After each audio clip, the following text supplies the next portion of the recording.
L'entre-deux, c'est un peu plus de 6000 hectares. Les gens habitent Bralon, Ravine des Citrons, Le Céré ou encore la Pente d'Orange.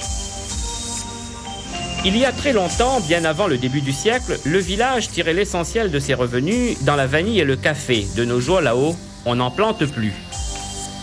On ne peut passer par l'entre-deux sans admirer l'architecture créole. La rue des Paillettes, par exemple, est un véritable musée. Les cases affichent leur beauté, le plus souvent dans un écrin de fleurs.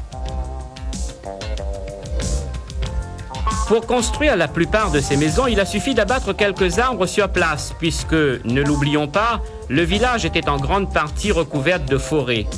Pour d'autres, les propriétaires ont fait descendre le bois du Dimithyl. Les troncs étaient transportés à dos d'homme. Oscar Payette a participé à la construction de pratiquement toutes les cases du village.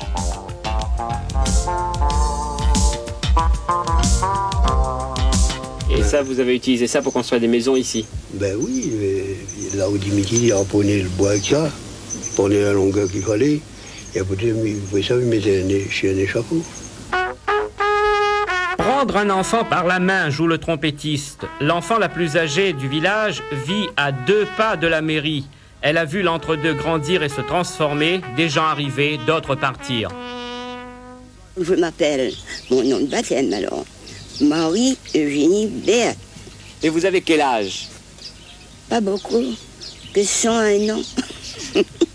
Vous êtes né ici, à l'entre-deux? Oui, à la Ravine des Citrons. Ouais. Et vous avez grandi et tout ici, à l'entre-deux? Tout ici. Vous êtes allé à l'école jusqu'à quelle classe?